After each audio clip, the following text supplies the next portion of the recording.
remember it pretty well actually.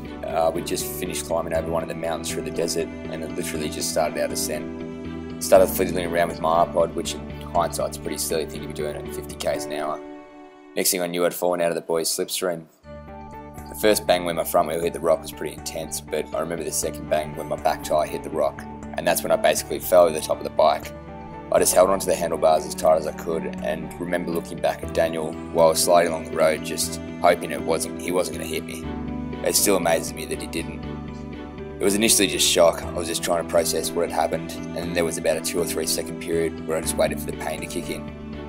Daniel tried to pick me up, my leg was caught in the bike. I was so worried about my legs I didn't even notice my shoulders, arms and hands had lost a fair amount of skin. Luckily an ambo showed up, took me to hospital, where I then found out I not only dislocated my wrist, but I'd also broken it. I broke my elbow as well. From there I didn't even care about the pain. All I could think about was how was I going to get back on the bike in the shortest amount of time possible. Logistics, that's all I could think of. How was I going to do it?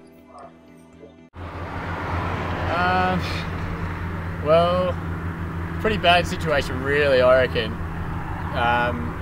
Timmy's just left in the ambulance then to go to the hospital. It's about 60 k's down the road. Right, so Dad's gone off with Timmy to the hospital in the ambulance,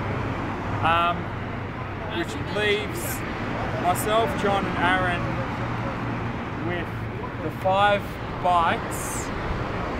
Tim's is now in the tow truck, which is up the road at the crime scene where Aaron still is.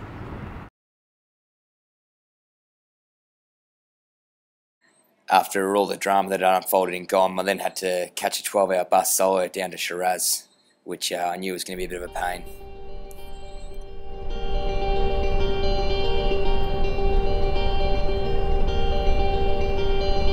Have no fear for when I'm alone.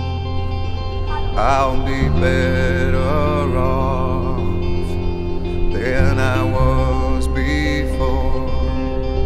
I've got this life, I'll be around to grow who I was before.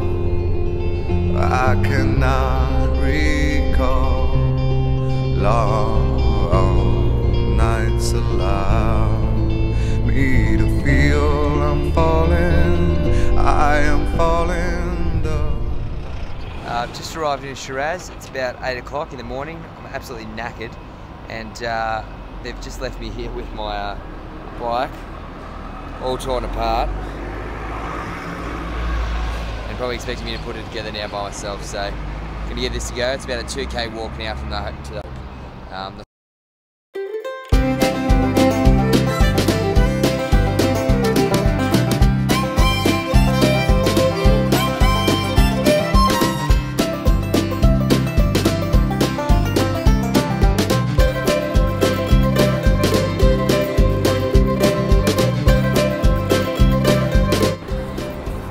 Unfortunately, it's about as good as I can do.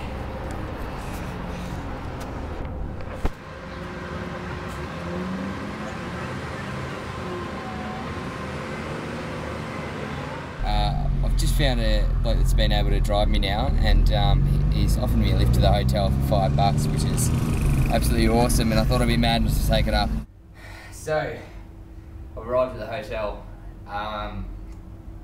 Awesome. I've managed to get a 3-bedroom place because that's all I had available. It's $30 a night, which is pretty good actually, considering how good the place is. Looks really cool. The other boys will be staying here as well, which would be awesome. They'll probably get here 4 or 5 days.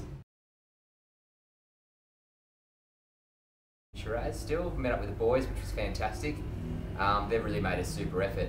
Basically from where I crashed and gone, it was all downhill to Shiraz. And so they managed to knock all that time off pretty quickly. In my frustration and boredom, I guess, in the hotel room, I thought I'd take a bit of a risk and just ride to the hotels in Dubai and just see maybe there's that off chance that we can get free accommodation.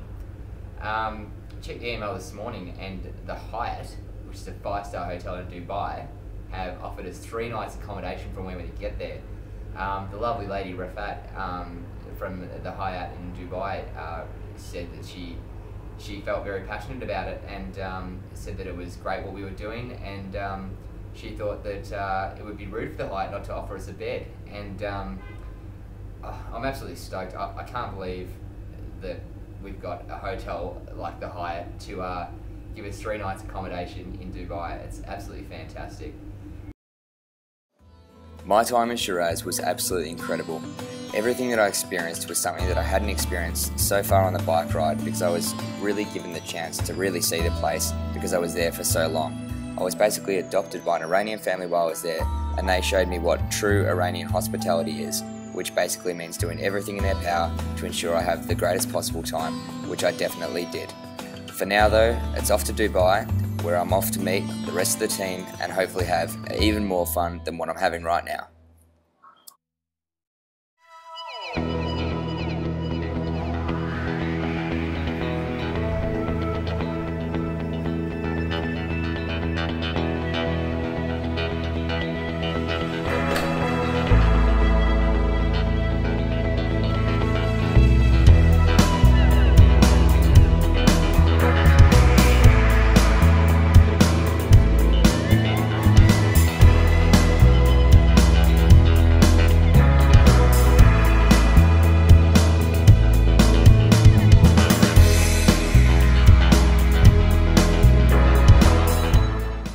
The Hyatt was absolutely amazing, and it's fair to say us boys really lapped it up. It was an amazing experience, and I hope one day I can definitely go back and enjoy it once again.